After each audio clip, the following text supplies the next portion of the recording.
Welcome back to Theology for the Unwanted. I'm Dan Tilson, your host, and across from me, I have my trusty co-host, John Byram. Say what's up. What is up? Let me give you the full verbiage on that, not just what's up. What is up? I guess I wanted to start off by thanking you because it was a little over a month ago that my book launched after many years. Yes. You were with me the whole way. You know how long this took to put together. But you were the MC, you were leading the discussion, you were kind of the producer, much like you are for the podcast. Yes, I mean it was a lot of fun. It was a lot of fun. I was honored to be part of it, whether small part, big part, whatever. This podcast, we're talking to Catholics who have felt pushed away, Catholics who don't feel welcome, people who they really either want to heal or they want to find a way to understand how their situation, their life fits into church teaching, especially if they've only ever been told the word no. Yes. So since the book came out, I've probably gotten about a dozen messages from people that told me that they have decided to try out Mass again, which is really cool. Now, that wasn't the goal of the book. The goal of the book is to talk theology. But the part that was so rewarding was for those that tried out Mass again, and they messaged me to say, hey, it was actually a good experience. Because partially when you tell me that you're going to go back to church, I feel like, oh man, I'm on the hook for this being not awful, right? But a lot of people told me hey, it's going okay, and maybe I'll give it a shot again. So that's really rewarding, just to see people feel much better about their situation. But you're totally right about the banter we do at the beginning of the shows, because there have been so many times this Christmas season where I thought that I'm catching up with someone I haven't seen in a while, and they're like, didn't you tell that story on your podcast? I'm like, sorry, I really don't have many fun things to say. Yeah, I mean, it was kind of cool. I think one of the things that honestly kind of made me feel pretty good was the amount of people that came up to me. If you've been listening to the show, the podcast for the past couple months, I had the opportunity at my work to get promoted into a new position, and it just didn't work out.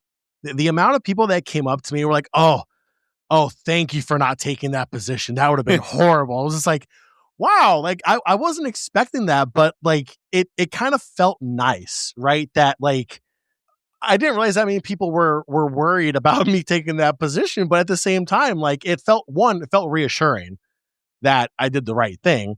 And then two, it was kind of nice knowing that, people were actually invested in our banter before we dove into the heavy stuff, which I think is really, really cool and helps form that really awesome connection. Speaking of which, I don't know if this is a story that you wanted to tell for your little intro here, but if you would open up an LLC as a financial advisor, I would absolutely hire you, not because of your math skills, but because you recently bought a car, right?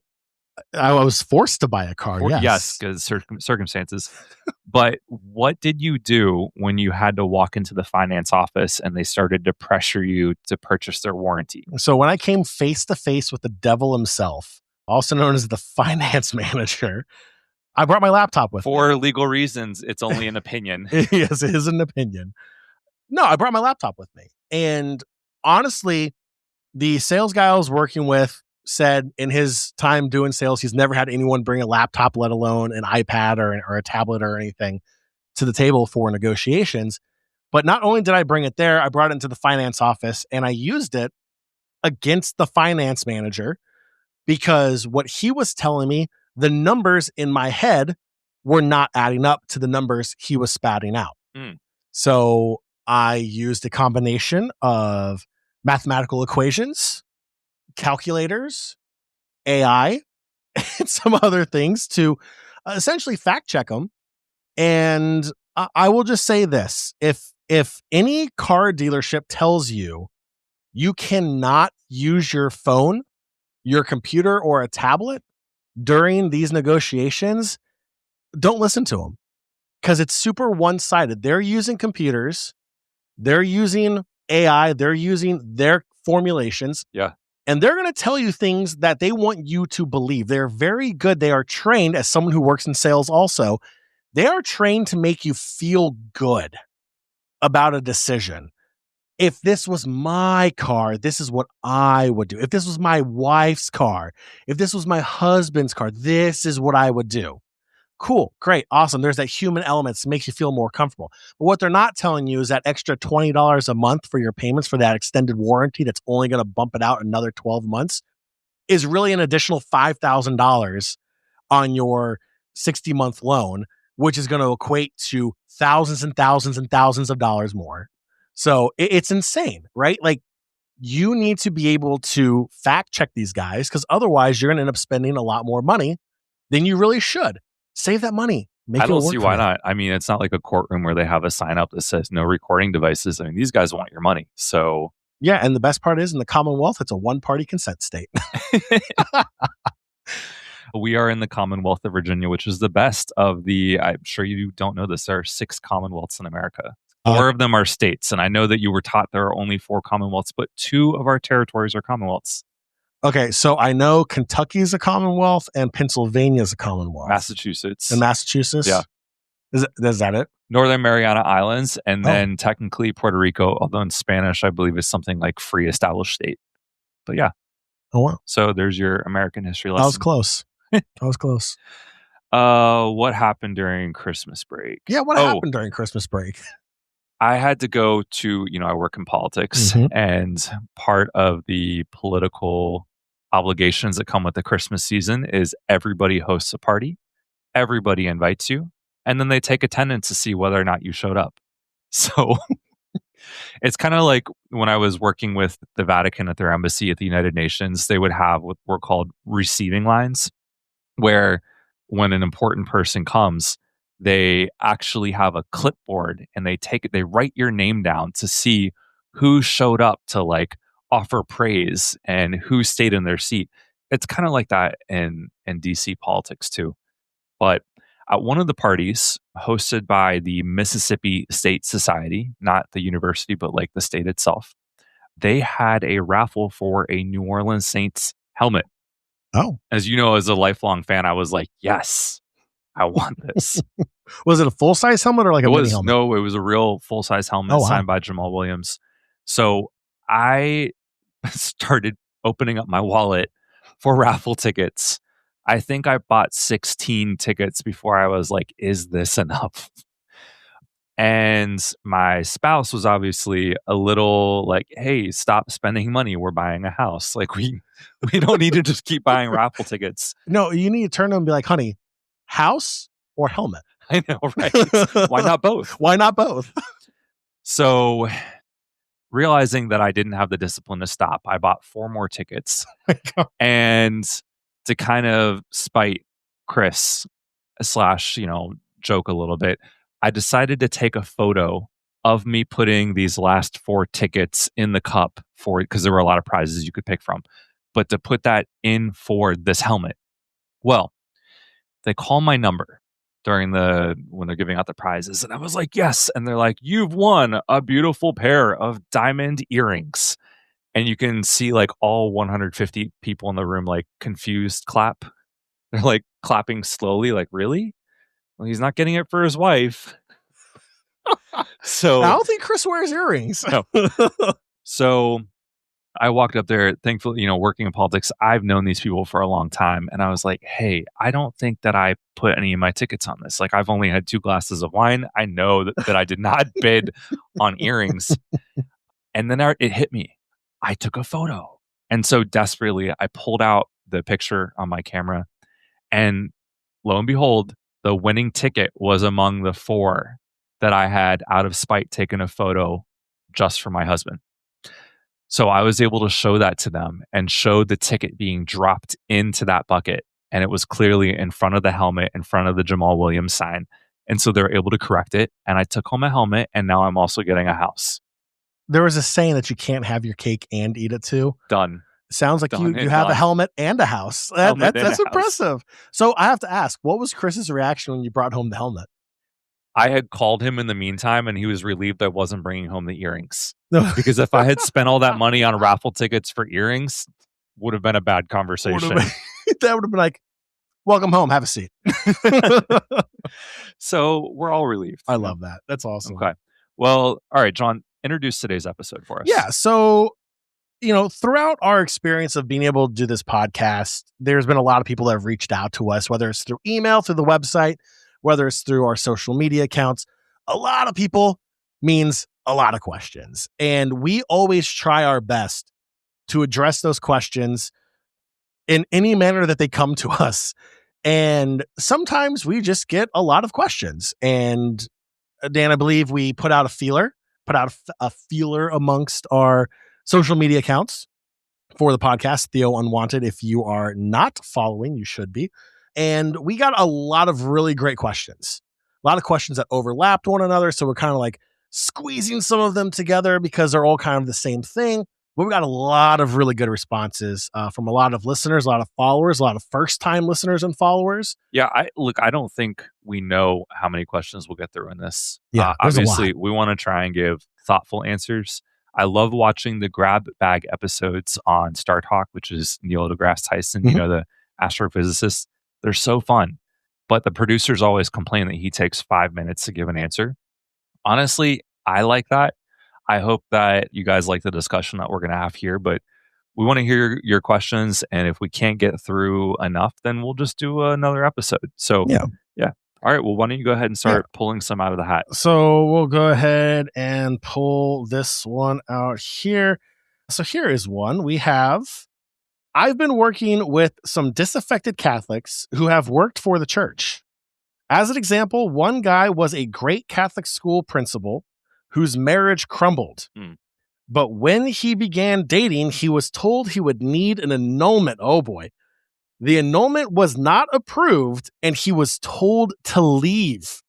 The bitterness he had towards the church, his former spiritual home, is real. Dan, this is way too relatable, first off.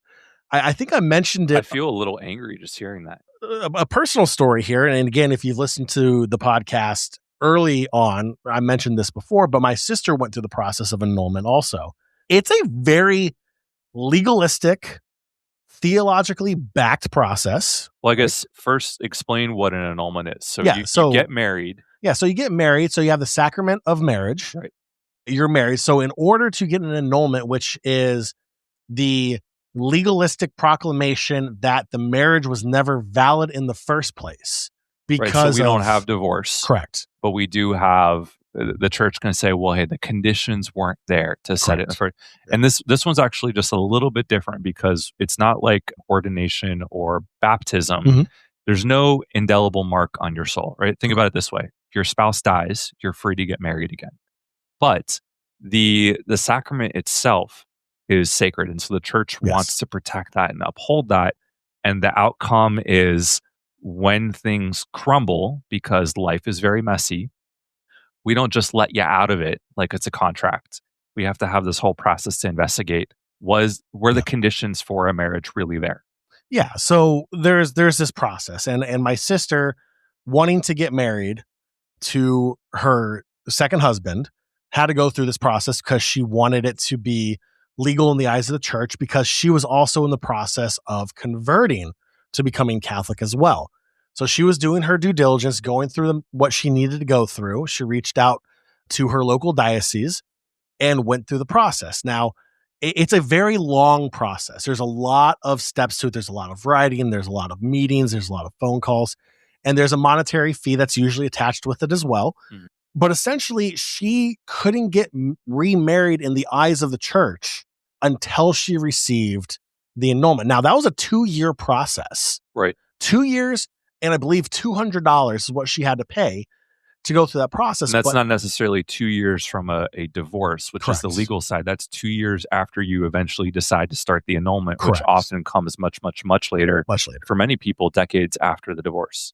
Yeah, and a lot of times people who may not be aware that they need to go through an annulment. Right. So they may already be several years into this new relationship, mm-hmm. and they want to get married, and they go, oh, I just have to get an annulment, and they don't realize it's a multi-year process in a lot of cases. So I personally get it. I remember the frustration my sister went through. The entire family was brought into it. I even had to write witness statements on her behalf to submit to the church.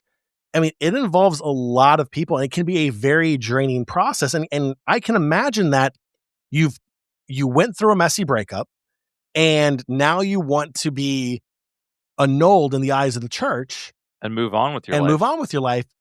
And then you go through this process and you're told no. That can be absolutely devastating. Now you're in a place of desperation, right? You feel like your relationship you're in isn't valid in the eyes of the church, that your love isn't allowed. You're out money.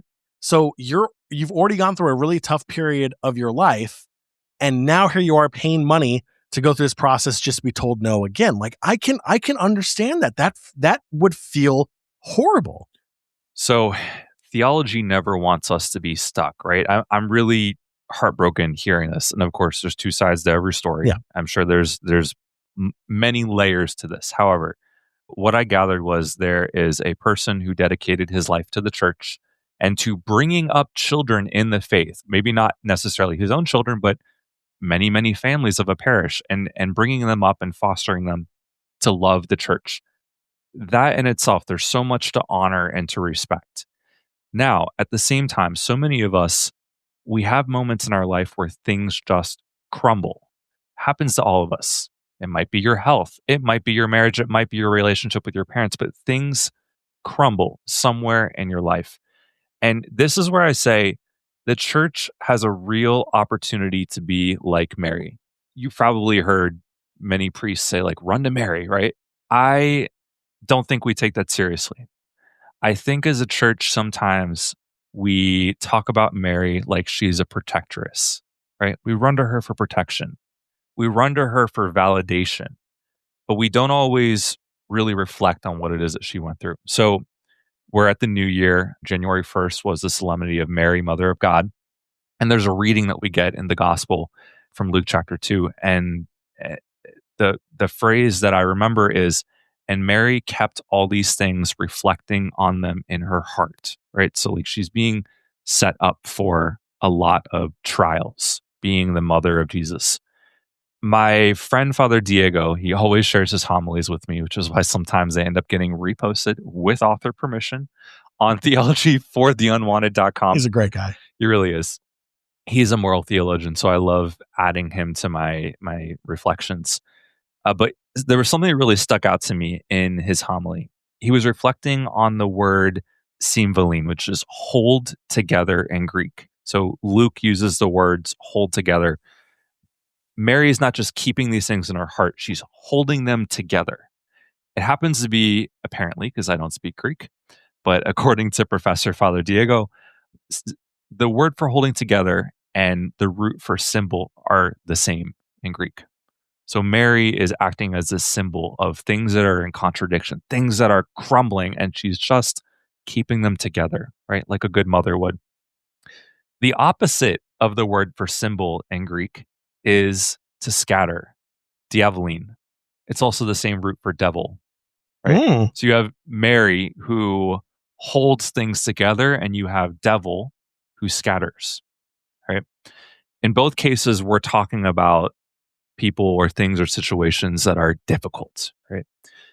But Mary, our mother, she's able to withstand the messiness in our lives. I mean, she was freaking promised at the Annunciation Jesus would reign forever, right? This is what she was told during the pregnancy. And, fast forward in Luke, and now she's holding his bloody body. That is a contradiction. At least to us, it's a contradiction. And she, although devastated, is able to hold it together, hold these things together, these ideas. So when somebody is dedicated to the faith and bringing so many children up to love the faith, to me, my assumption is that even if Mary would want to help this man through whatever it is he's going through in his personal life, she wants him to be the school principal. She wants him to continue taking care of her children, right? This is a failed opportunity where the church could have been like Mary and we didn't bother. And you described the annulment process. It's there for good reasons, but everything that you described to me felt like I was going before a judge, like a judicial process. Theology does not want you to be stuck. Theology wants you to discover, okay, here's where things crumbled. How do I move forward? And yeah, sometimes it's going to take a little while, but when people need to move forward with their lives because it's been a decade since they last saw their spouse, it is traumatizing to say, hey, we're going to relive this and we're going to adjudicate it in front of you and make judgments on you, even though you are ready to move on with your life in the spirit of Christ. So, yeah, we have some work to do. And I feel so bad for this man. His story obviously is not unique. This does happen. It's happened more recently in the United States than other places that I have seen, but we got to do better. I think the one other thing about this whole situation that really bothers me, the fee that's associated to it, right? Yeah. So again, for new listeners, I'm a convert to Catholicism. My history is steeped in the Protestant church before converting. The idea of having to pay the church to do this, to me, it just feels weird, and it reminds me a lot of the practice that the church had back in the Middle Ages of buying indulgences to reduce time in purgatory. Now, not saying it's theologically the same thing, but it's the idea of having to pay the church for something that's kind of for a clean slate. Exactly, right? It's like this person, much like buying indulgences, is going to spend money because they don't want their family member to spend longer than necessary in purgatory. This person doesn't, in the idea of going through annulment, they don't want to have to relive everything. They want to move on also. They want to move out of this in between, this gray period, but there's a monetary barrier. Now, I know there's been conversations about removing the fee or lowering the fee so it's a little bit more practical. In most countries, I'd say there's been a big improvement there, but I guess you're right. Like a couple of years ago, I was told that I needed $200 to move on with something. I mean, heck, I almost didn't want to replace my flat tire the other week. And then I was like, I really have to get to work. I really need tires. So I don't really have a choice. That's tough, man. It's tough. Labor does cost money. I hope that the church is, and I guess I trust that the church is largely on the way to making sure that we're not making a profit off of this. In Northern Virginia, where we are, I believe, and I could be totally wrong, I believe the fee is about $200. That's obviously not the same as if I needed to go to a lawyer for a civil matter. It would be way more expensive. But hopefully we do have some more flexibility. But I think the bigger thing is the time suck from people's lives when they need to move on. And I do think there are dioceses that have a practice of proven hardship. So if paying that fee is going to be too much for your financial situation, which, let's be real here, the economy is not exactly the greatest at the moment, there are a lot of dioceses out there that are willing to work with people. And a lot of times they'll end up waiving that fee. But it's just the idea that kind of sits back in your head there for you. But fair. Hopefully that answered that first question. That's a great question, by the way. And that's a great way to open up this grab bag episode. The next one here that we have, this one is interesting. This is rooted in a little bit more modern theology, if you will. The question is, can you please address having same-sex attraction versus acting on same-sex attraction? I think I saw this one come through on Instagram. Yeah? That wasn't the original phrasing, was it? It was not. Okay. It was a little bit more, how you say, front-loaded? Like it was a little bit heavier verbiage, if you will. Okay, so the question, as it has just been relayed to me here, is how do you distinguish between having same-sex attraction versus acting on same-sex attraction? Okay, I think we're going to have to address the question itself. Okay, that's fair. But let me just say, the way that I act on my same-sex attraction, typically, to be honest, it's going home and doing the dishes. It's usually cleaning. It's usually when, Chris forgets that one last ingredient for dinner he's cooking. I'll be like, okay, I'll turn the car on. I have tires now. Yeah, no, I think It's really, really weird to me when somebody seems to phrase any sort of relationship or insist that a relationship gears towards sex. That was certainly true, like age 15 to 25, maybe, but now I'm 34. And life kind of moves in a much different direction. You kind of age into maturity and chastity. What? But no, and that's, I think, how it goes for most people. Okay, but the question, I don't actually remember, to be honest, what they said on Instagram, but it was something that, like, I jumped a little bit. Was it, sodomy? Sodomy, yeah. Yeah, okay. I think the question was, how do you justify sodomy? And that word is super loaded. Yeah, well, let's unpack that word real quick, really. Okay. When you think, the word sodomy obviously refers to Sodom and Gomorrah, right? But that word, no one in 2026 or 2025, nobody actually uses sodomy in their everyday lingo. It's not a popular vocabulary word. It's not an SAT word. It's not going to pop up in any kind of quiz. It's a word that was used, a couple hundred years ago, when that really was the only word they had to describe that act. But they were not describing relationships. Well, no, they're not describing relationships. Yeah. But the thing is that word was mainly used in a legalistic sense, right? When you go back, if you go to the southern United States, a lot of those states have what they refer to as sodomy laws. Yeah. That's really the only time you ever hear that word used in present day American English, is in reference to these really old laws that were put on the books in the 1800s. It's more of a legalistic term. It's more of a theologic term that's used right now versus actual everyday modern lingo. It's just not something that's used anymore. Oh, I guess we can point out that the Catholic Church takes biblical scholarship very seriously. Yes. And there is a pontifical academy dedicated to understanding the context of the Bible. They have some of the best biblical scholars in the world. And there is a document called, I believe it's Che cosa l'uomo? What is man? And unfortunately, I don't think it's in English, but if you look up what is man in Italian, Polish, German, French, it's out there. They just don't have it in English.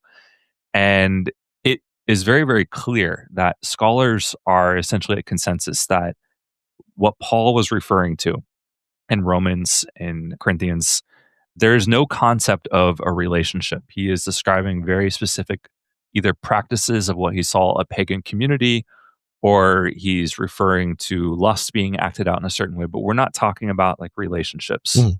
And we are definitely not talking about orientation. Mm-hmm. That Paul had no concept of that. The phrase, it's a little weird. It kind of reminds me, when Pope Francis the other year, when he used the slur a couple times, and I was like, does he know what that means? Turns out he did. Yeah. But there are a lot of times where I think people are trying to be precise and accurate, and they end up using a very insulting term by accident. Case in point, when I was at the Vatican Embassy in Switzerland, there was a French diplomat who came up to me, and we did have a priest, a Monsignor, who was at the embassy. He was Black. And they asked if, they're like, oh, I'd really like to meet the N priest. Mm-mm. Yeah. And I said, excuse me? And he says, I would be delighted to be introduced to the N, right? And this man thinks that he is using a highly technical term in English. And I pulled him aside and I said, we don't say that. Just say Monsignor and I'll help you figure out which Monsignor, And he was mortified. I still remember his face turning bright pink. Mm-hmm. So when people use weird terms and questions, I don't always assume that it's meant to be insulting. Sometimes I think they're just trying to use whatever that they thought the technical term was from the 1800s. Yeah, and that kind of reminds me, we're both millennials, and growing up in high school, even maybe in middle school for some people, using the term like, oh, that's gay, or that's so gay. Most of the time, I don't think a lot of people were saying it from a homophobic stance. It was in that time period used to be like, oh, that's stupid, or I don't like that, which, thinking back on it, puts a negative connotation on the word gay, thus goes down the line. You can draw that line. The kids say zesty now, right? Zesty. Yeah. Zesty. Yeah, I heard my nephew say that the other day, and I was like, "Is that what you're going with now?" Yeah. Like that's a thing. But yeah, I mean, it's interesting. But the whole thing is like it's not necessarily said from a place of negativity, even though to the bypassing ear, it may be picked up that way, right? Yeah. So just like that visitor you had at your church, I was looking for the Monsignor, used that word, not knowing the power and energy behind that word. Mm-hmm. It took that subtle correction to let them know, hey, that's not okay. So yeah, I mean, there's a lot of words in the in the American English vocabulary that mean something completely different worldwide, and maybe other cultures don't understand the power and energy behind those words, just like we don't understand the power and energy behind some of their words in their language. Fair. Okay, so the question itself, let's go back to that. Again, address having same-sex attraction versus acting on it, right? That was the question. Okay. I guess I don't know where this person's coming from, but we can all agree on we are all called to live exactly, precisely as God made us. And if you can agree on that, I don't care if it takes you 5, 10, 20 years to figure out how God made you. But if we can agree on that starting point, then we're in a good position. I guess one of the ways I would say is we're all made to be in relationship and communal life in some way. Even monks, many of them live in community. They're not hermits, they live in community. Actually, one hermit that I met, he works for 6 hours a day. So he's even in some form of community. Only 6 hours? Where can I sign up for that? Okay, but otherwise he's locked in a room in prayer. There are times where I wish I was locked in a room in prayer versus being in my office. Well, the point being, there is something inherent about being a human, about being a person, where you by yourself cannot totally satisfy. There's something you're going to be longing for. And that's a reflection of our creation by God. So, celibacy is beautiful. You can see it in the Bible. It's something the church has extolled for really since the beginning. And it helps people to intensify their longing for God. But one has to choose that life. Yes.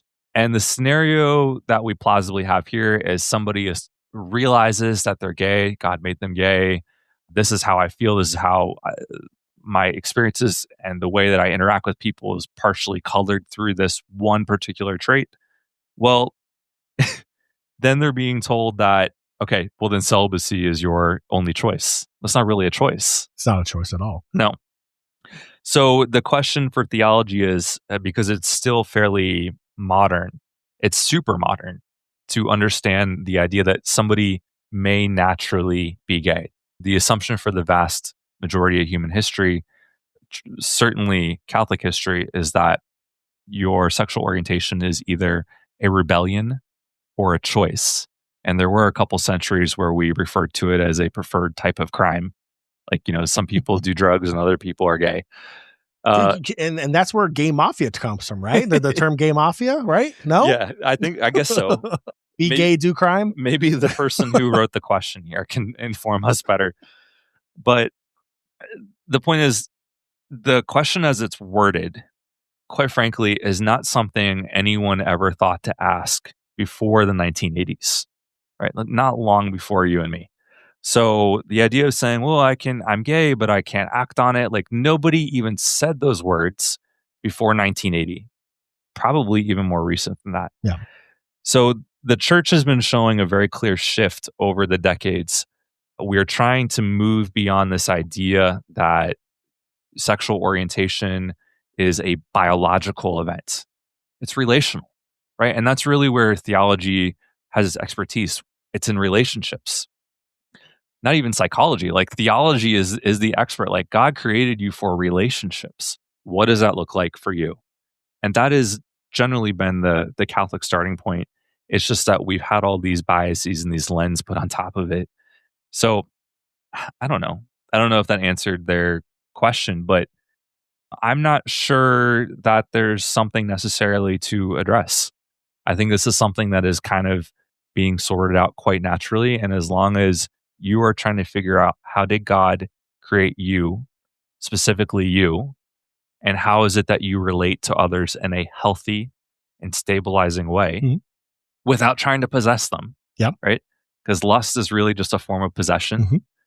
Chastity, which can include sex in committed relationships, that's going to include some form of charity in a way, just charity with the body. You're loving the other, you're willing the best for the Mhm. other and being unified with them.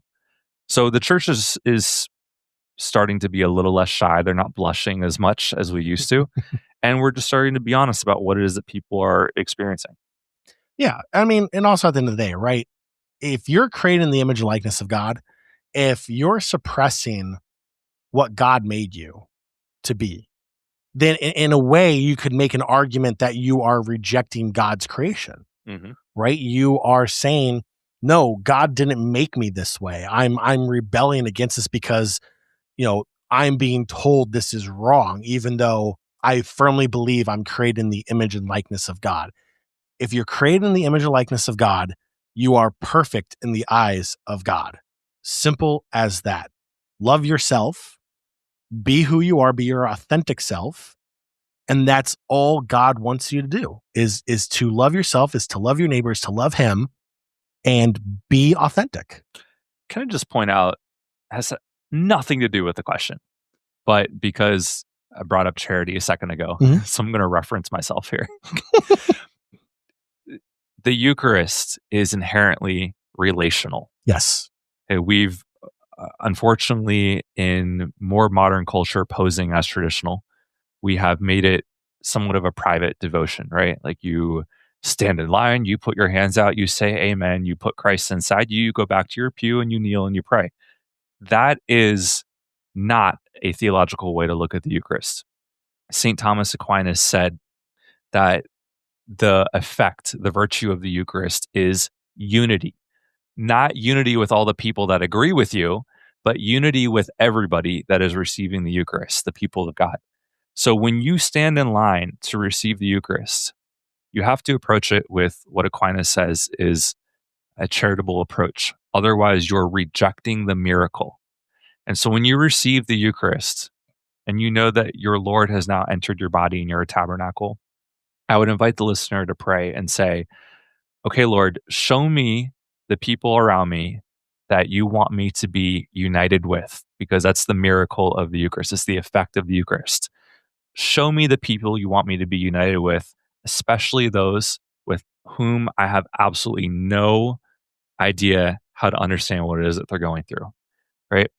If you have no idea what it's like to be gay or divorced or experience some sort of disability, or you're anxious, I don't want you to have to then go. I don't want to project those onto you, but I want you to understand that individuals who are going through something or have traits that are different than you that you can't understand, in some way, they are a puzzle piece.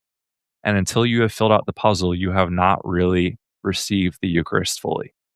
Okay, sorry. On to the next question. You're good. So this next question, this one is heartbreaking because I feel like this is going to be very relatable for a lot of our listeners. Okay. This person asked, "What do I do about a family member who refers to my spouse as your friend or otherwise just ignores them?" This is the classic, "Oh, Bob and his roommate Dylan" kind of line where they are completely ignoring the relationship, the emotional attachment between two people. This one is just gut wrenching. Yeah, this is hard to think about. I've been there. For the most part, I've overcome it with my family, and I'm really grateful for that. But I do know that a lot of people are not quite as lucky as me. Some people go through most of their life. This is also sometimes this is a case where, kind of like what we talked about, the N word in one of the earlier questions, like people just don't have the vocabulary and they don't know how to act naturally. Case in point, that I was at a political party and somebody came up to me and said, "Oh, where's your friend? The one whom you love." That's a very roundabout way of saying it. I know, and the I had to one laugh. whom you love. I had to laugh because it felt so like the person I was talking to, upper class and old fashioned. Right? Like, it's like acknowledging it, but not acknowledging. but I almost feel like, is that how people spoke in the 50s? Like, or in the 20s? If I was watching a silent film, is that what the caption would say? I've seen reruns of Leave It to Beaver. I don't think that's how they spoke. Okay. I don't know what decade Leave It to Beaver is, because I kind of remember that being in color. I honestly don't remember. Okay.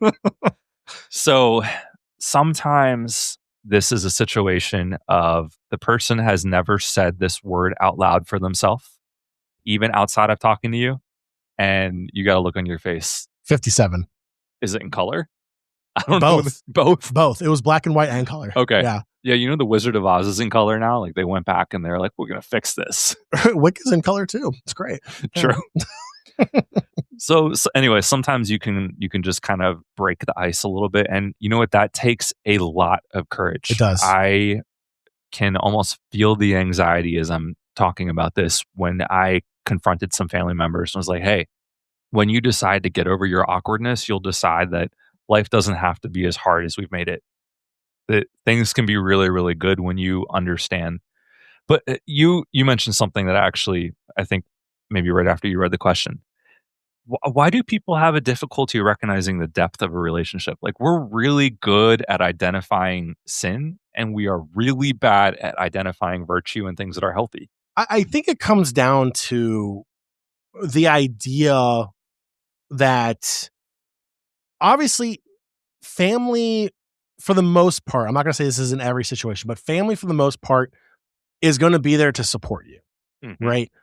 And when there's something that is different, it takes time for them to comprehend that. Now, I would imagine that a person who is coming to terms with their sexuality is more of a private experience, right? Like Dan, before you came out to me, you spent a lifetime dealing with your own thoughts, your own internalized homophobia of not wanting to acknowledge the way God made you before you were able to accept it and come out to those closest to you. And then to the point now where, you're married to Chris, right? So that journey you went on was internal. When you come out to someone, not only are you entrusting them with a part of that journey you went on, but it's now starting their journey. And people will usually have one of two reactions. They'll either be super supportive and nothing will change. Right. Or there's the other side where they are now going through their own internal struggle on whether it's their faith that tells them something different, whether it's their own personal insecurities or biases.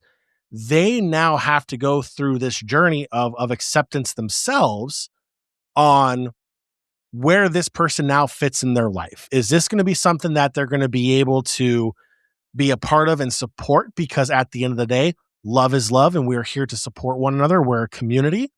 Or is this something that they feel so strongly about that they have to make the decision that that's something that they just don't want to be a part of, which I would argue is not exactly Christian, but it's a journey they have to go through. And just like it took time for you to be accepting of yourself, they have to take time to be accepting also. So I would like to give the benefit of the doubt to the family members who may say something like this, like, oh, his really good friend, or, oh, his roommate, that I would like to imagine that they are going through that journey and they don't really mean it from a place of harm, but it comes across that way. Right.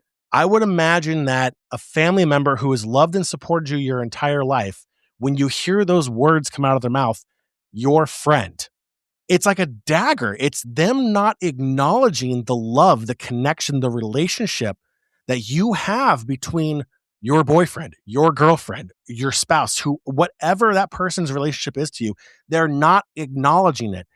And all you want is that acknowledgement, not a mask. The mask is off. You want the acknowledgement, and love acknowledges.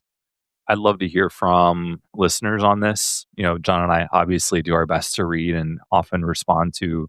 Usually, if you're writing, it's me responding. I'm Dan. Hey.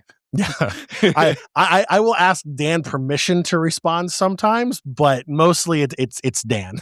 So we do our best to read through and acknowledge and even learn from listener experiences. Yes. So if you have good advice that we can share, please write us on Instagram or TikTok or whatever on the website theologyfortheunwanted.com.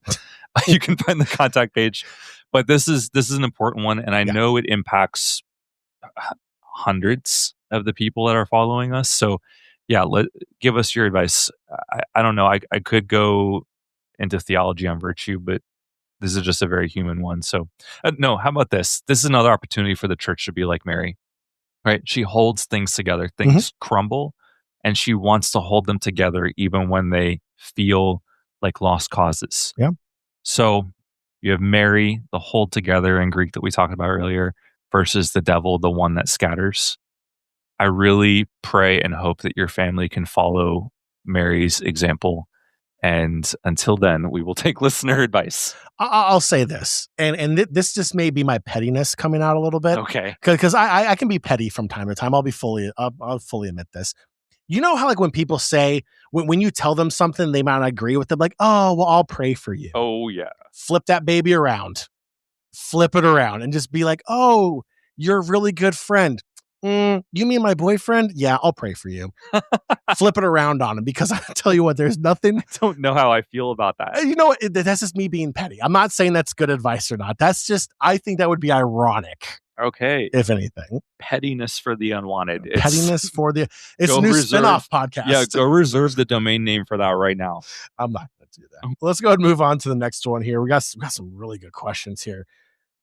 This one, very interesting here. A little relatable to what we're doing. Okay. The question is, there are a lot of groups which work in the LGBTQ Catholic space, but they're all very careful, maybe of the Inquisition. What's the fear? And, I think this is a valid point, and I think a great example would be David and Goliath, right?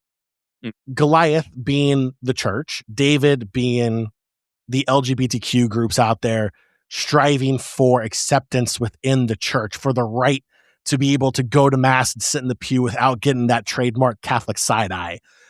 For them to be like, hey, that's your boyfriend or that's your husband, and not be like, oh, that's your really good roommate that you've lived with for 18 years kind of thing, right?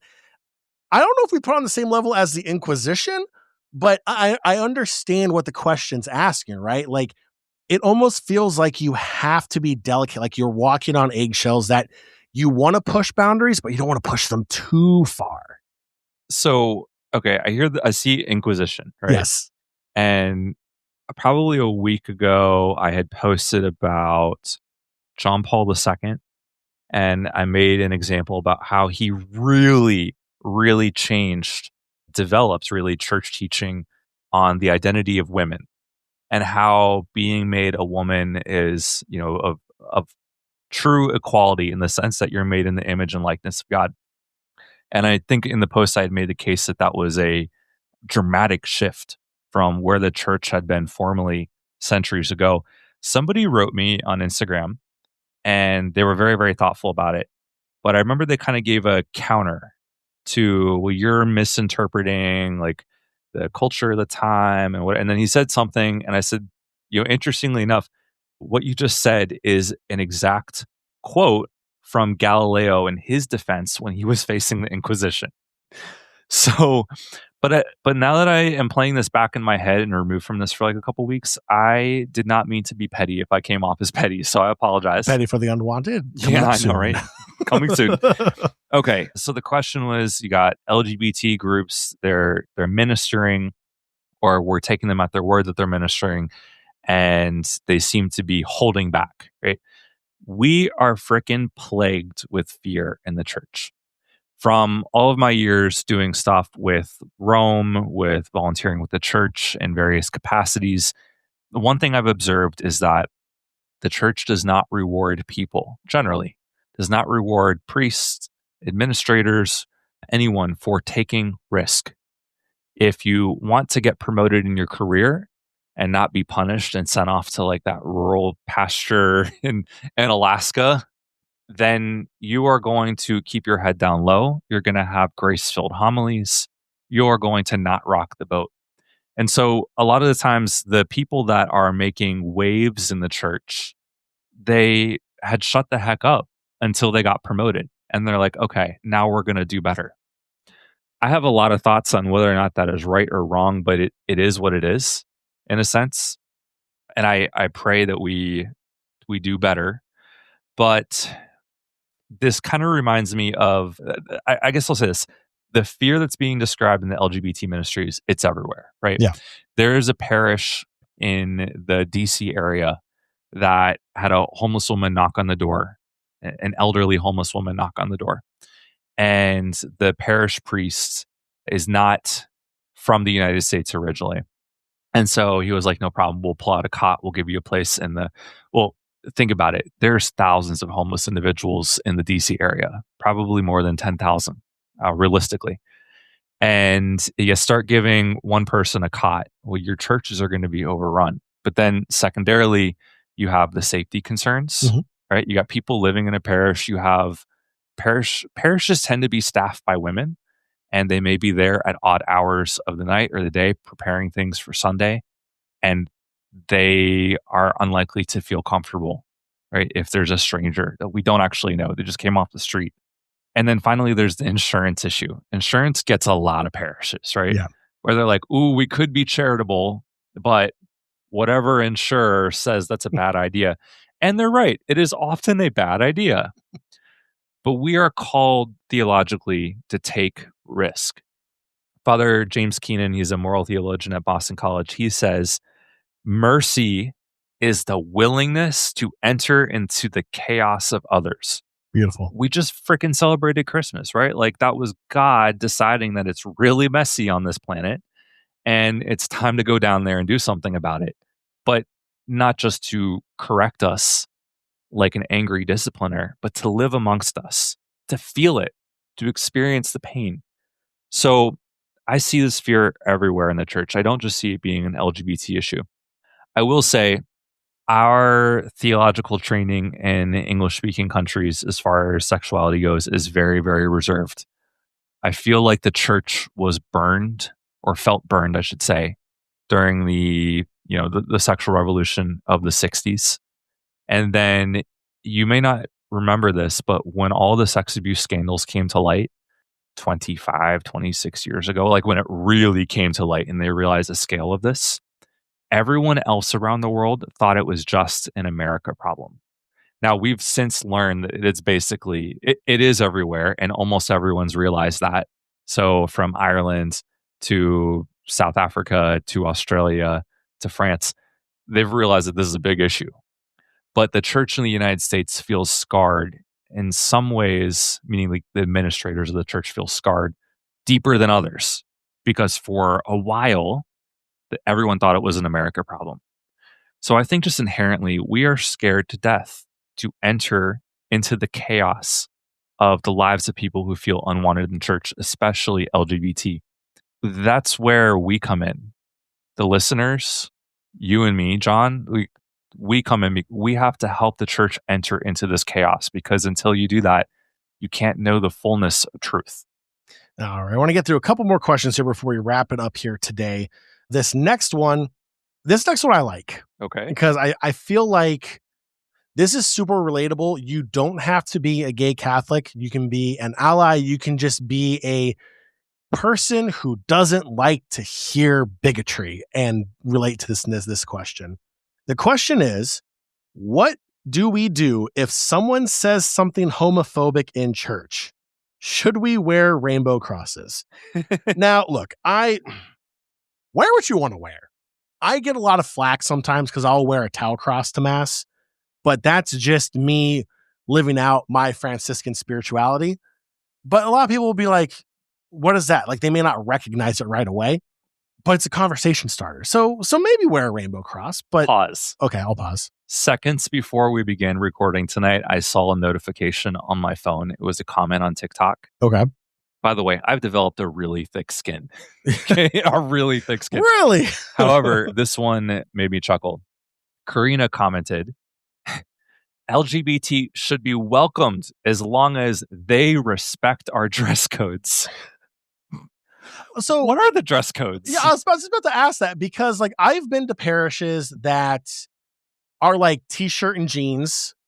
Maybe you wear your Birkenstocks on Holy Sundays, like on days of holy obligation. I've also seen churches where every woman's wearing a veil and everyone's dressed to the nines wearing their Sunday best suit and everything. Like I've seen it multiple different ways. So what is the dress code? I don't get it. Like you've been to a church where women are all wearing veils? Yeah. Huh. You know, I really, really like how it's coming back, but in a completely different fashion. It's almost like a sign of femininity, and we're like the ladies are reclaiming it. Yeah. I had to pull up this quote for somebody that was asking about it recently, but they were like, no, veils are not a sign that women are not created. Women are created lesser than. I was like, no, that was actually the original understanding. And they're like, no. And so I literally, I went online and I pulled up the first old canon law book that I could find. Literally any of them before the 1800s will have this. And quote, it said, oh man, I wish I had it right here. But it said like, the veil is to remind the woman that she is not made in the image and likeness of God the same way the man is. Oh my. Yeah, this is like a real quote. Mm-mm. So we've come a long way, and part of it is because people have shown up to like women are saying like, hey, I have value. Yes. And over time the church is like, but do you? And the women are like, yes, I can do many things. And the church is like, but can you? And then they started proving themselves. St. Frances Cabrini being among them, America's first woman CEO, founded like 68 hospitals, schools, orphanages. She freaking shattered the glass ceiling for women in many ways. And now there are women missionaries leading things all over the church. So in many ways, the dress code for women is also being reclaimed. And I think that's a great point to go with what I'm about to say. My advice in this situation is if you do hear something in church that is homophobic, confront it. Just like women are reclaiming the veil, they had to confront it. Yes. Now, there are ways about confronting it. Yes. There are ways to go about doing this. And I have a few examples to explain what I mean. And one's going to be a personal one, and one is going to be one that's in relation to this topic almost exactly, right? So I'll say this, right? So you hear something in church, whether it's the priest, whether it's a parishioner, whether it's someone in passing an earshot, and you hear a homophobic thing. Yeah. There is nothing wrong going up to a priest, a deacon, whoever it is, a parishioner, and pull them aside and be like, hey, question them. Just be like, what did you mean by that? Or if you do know what they meant, be like, hey, that's not right. Yeah. God is love. We're supposed to show love. Let's all try to do better. Definitely. Like, go about it in a way that's respectful and not exactly like attacking. You want to be able to provide guidance. And the example I'll use is when I was 3, I was on a playground in Korea, and one of my friends used a word I have never heard of before. It is a cuss word. Okay. Starts with the letter F. Oh, yeah. It's not the same one the Pope used. It is not the same one. It is a different one.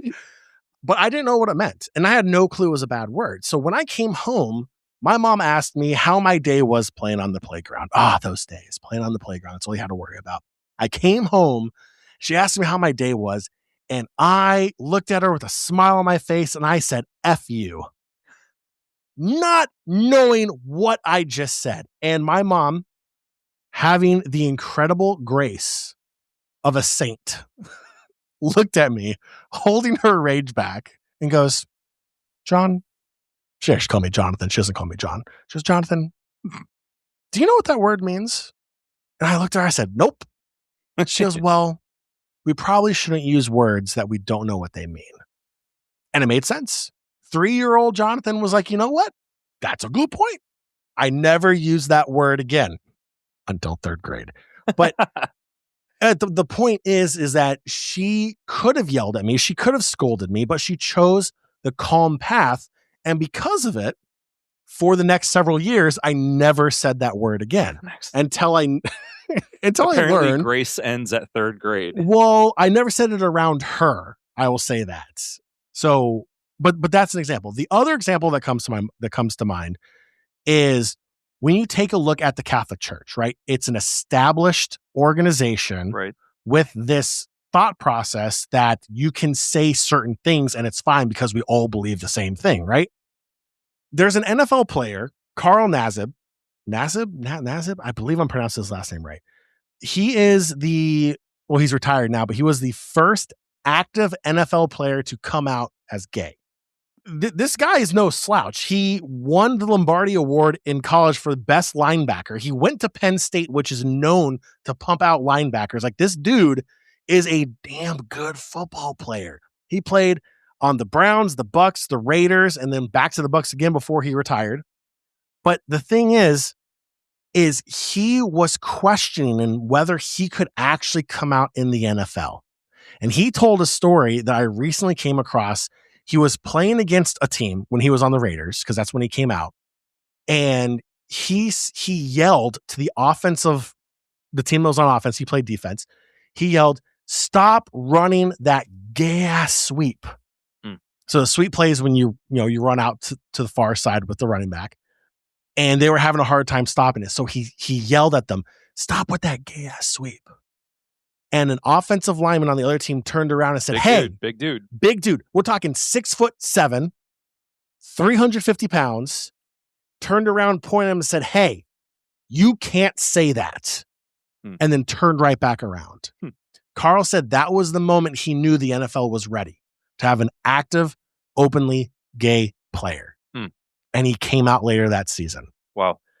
So the NFL, probably one of the most masculine sports out there, with masculinity, testosterone, and just everything that is not the stereotype that is being gay, had a moment where the person who was struggling with his identity, his sexual orientation, made a comment, not saying the play was homosexual, but the play was stupid, like we said earlier, the term gay being stupid in lingo. The straight player came back and fired, saying, "Hey, you can't say that." That is all it takes, is someone correcting when they hear that thing in church, when they hear that word or that phrase or that saying, that someone says something that is homophobic, is just the correction saying, "Hey, probably shouldn't say that." I did that to a young priest. He had been recently ordained and he studied in Rome. So, he was at the best of the best that we offer for the United States. And he just stood up there at the pulpit during the homily and said, "We must say no to homosexual culture." Now, first off, why did it get like this, like Southern Baptist fire and brimstone? It felt fire and brimstone, but I'm looking around and I'm seeing a lot of children, and statistically, for the number of children that were there, I was like, there's probably like 4 or 5 kids that are struggling. They're hearing this, right? And they're hurting. I've worked with a number of priests who are struggling with coming to terms with who they are themselves. And so sometimes when I offer that correction, sometimes I'm freaking furious. Yeah. Other times I'm like, it sounds like this priest himself is just trying to, medicate away from his own condition as he sees it. And so it's not only a chance, it's often a chance to minister to the priest. Because even if the priest is straight, the priest's friends are not straight. So that's just how it works. Okay. And so I did go up to this newly ordained father after Mass. I said, "Father, I would like to make an appointment with you." And I was like shaking. I was so angry, but I did my best to be composed. And I said, "Father, I'd like to make an appointment to talk through with you about all of the suicides that happen amongst young kids who are struggling with their sexuality, especially in church settings. And I'd like to talk with you about how your words may contribute to that negative environment." To his credit, he said yes. He listened. We didn't agree on a lot of things. He's not a priest anymore, so I don't know what to say about that. But we had that conversation, right? Be bold. Stand up for yourself. Stand up for the kids around you. Yes. Stand up for the priest who is saying homophobic things because maybe he's struggling. May or may not be, So yeah, wear rainbow crosses. I did actually see someone with a really nice rainbow cross. It wasn't like uber in your face. It was like a metallic rainbow. And so at first, being stupid, I saw it and I was like, oh, that's cool. And then I realized that they're trying to tell me something. Yeah. Right. So wear it. Yeah. Wear it, because until people encounter what you're going through, they're not going to know about the beautiful ways that God created you. In the same way, for all of my fellow Catholics that feel like I'm hiding in the pews, I want you to also remember that there are people around you with cancer, with a recent death in the family, and they're walking around with some sort of fake smile on their face. We got to go encounter one another. We've got to support one another.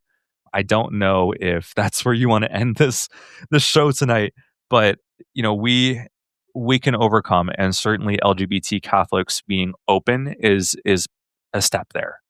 Yeah, I think we got time for one more, but I just wanted to hit one other point here real quick on this last question is, don't feel like you can't confront a priest or a deacon or a church official when you hear something. You're allowed to question. You're allowed to ask for clarification, and on top of it, you're allowed to be angry. Like, you're allowed to be upset, but it's how we go about handling that, right? Don't stand up in the pew and start yelling and screaming at the priest in the middle of mass. That's not the way to do it. But what you did, where you asked for the appointment to talk with him in private, one, you're not trying to embarrass him. You're trying to have a conversation that is deeply personal to something you believe in, and you want more clarification for the priest. You're allowed to be upset at what you hear in church. You're allowed to ask questions. You're allowed to ask for further explanations in it. That's what I did. My entire conversion was ask questions. And a lot of them were very difficult questions. And I give a lot of credit to the entire ministry team at George Mason CCM when I was converting for putting up not just with my questions, but the other 29 people at the time in RCIA, now called something completely different, but in that class, of just us absolutely hitting them head over head with every single tough question you possibly can. They responded with love and kindness to every single hard question, whether we liked the answer or not. We left that room respecting how they went about handling it. We may not agree, but we have a better understanding of where the church stood on a lot of those issues. So, John, ask questions. Do you remember that little thing that I showed you before, the priest Don Luigi Ciotti? So he's that famous Italian priest, and he's been featured on the Italian bishop's website all the time, and he's on TV all the time. But he's known for his pastoral ministry, and he wrote that poem. Do you remember what the title? The one about was? heretics? Yeah. What does it say? It's like, I wish you to be heretics. I wish you to be heretics, and that is startling, right? Yeah. But the reason behind the poem was that the original Greek word for heresy, it means choices. Yes. And so he's saying, I want you to be free in church. When you feel like you don't belong, I want you to feel free. That's what I hope our listeners take away. All right. Do we have one more? We have one more question, okay. and we'll call this the speed fire round. Okay, good. Because we're at that time here. Here we go. So last question. We're going out on a bang here. Uh-oh. If the pleasure from sex is a gift from God, how do you explain that to a gay Catholic? And this is a great shameless plug for your book, because this is something you hit on quite well. Wait, you make my book sound like smut.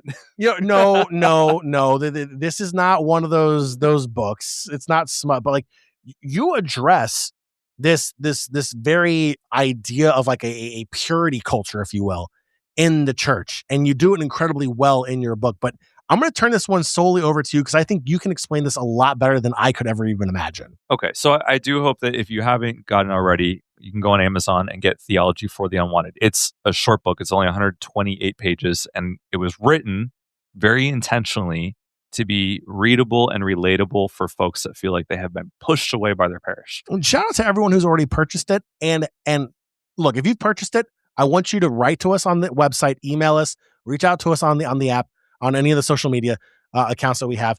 Let us know what you think about it. We're getting a lot of great feedback and positive responses from Dan's book. It's absolutely incredible, like, seeing the impact this book is having on a lot of people. So I definitely encourage you, if you are able to, purchase the book and read it. It's incredible.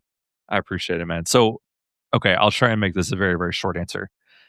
The church has really developed over the years. We had this purity culture, which maybe you were even taught as a kid in elementary school, that causes a lot of anxiety. It can be treated in such a way that makes the body almost like a prison, like a stumbling block to natural law.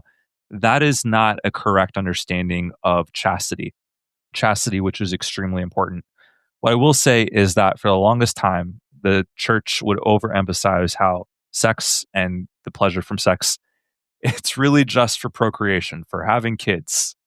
And I can understand why that was the understanding, 1,000 years ago. Gotta fill the pews. Except I chuckle a little bit reading that, because surely they realized that for a healthy couple in their 20s, on average, you have to do it at least 5 times at the right time of the month in order to get pregnant. The whole natural family planning, for a lot of for my friends who are in relationships, who are married, and they're trying to bring children into this world, listening to the frustration of trying to like pinpoint when the most fertile timing is I'm sitting here, I'm just going like, I'm glad I'm single. So like, this is intense. So I get why the church would understand that to be, once upon a time, to be the sole end of sex is to produce kids. But it makes me chuckle because of how many times it has to be done at precisely the right moment. Are we trying to argue from theology that God is actually super inefficient, that he just couldn't figure out how to make man and woman the right way? So it's just kind of like left up to us trying at the right time. It's silly. And so we did evolve. We did develop, really is the right word. And we also say it's for the unity of the couple, right? Again, it's relational. The big error that we have to avoid is looking at theology as if it's a biological event. Yes, your body is part of who you are, but this is not a biology class. This is a how do I relate to God class. How do I do the most good with the way that God has created me? So the book actually talks a lot about the ideas that most theologians are kind of coming to consensus at in the moral theology field. And the funny part is, I think a lot of these actually stem from Pope Benedict. Pope Benedict, he didn't think that homosexuality was real. He thought it was either a fad or a rebellion. And quite frankly, I think if he were born today, that he could still have his exact same ideas, and then you would come to the conclusion, if he came to the conclusion that, some people are born this way or made this way naturally, then actually, yeah, it does meet. The relationships do meet many of the criteria that the church already has for sex and pleasure. The book talks a little bit about the limitations of that. So the church is very quickly moving in a direction that says, okay, yeah, there's a lot of good here to be recognized. There's a lot of virtue to recognize, but it's not the perfect ideal. So we talk about the tensions in the book, and I really hope that gives the reader ideas on how they can go on to live their lives exactly precisely as God made them. Okay, we'll stop there. No more questions. Well, look, keep sending them. The more questions we get, the more grab bag episodes we do. Simple as that. Let me know if you like this format, and yeah. Or if you hate it. And if you hate it, we'll just go back to the bread and butter. That's fine. It's been an incredible month since the book came out, and reading the messages are so inspiring. I hope that you feel a little bit of healing listening to these podcasts. I hope that if you decide to go back and visit a church, that it's a good experience. But also, if you're like, I'm not ready, that's okay. We're here with you. We're going to try our best to follow the example of Mother Mary, who takes the tensions and the things in our lives that crumble, and we're going to hold it together. We're not going to scatter you. You're not going to be sent away. So feel free to reach out to me or John, theologyfortheunwanted.com. You can find us at TheoUnwanted on TikTok, Instagram, and Threads. Yeah. Just write to us I think on it automatically posts on there. Instagram and TikTok. All right. We'll see you soon. Thanks, everyone.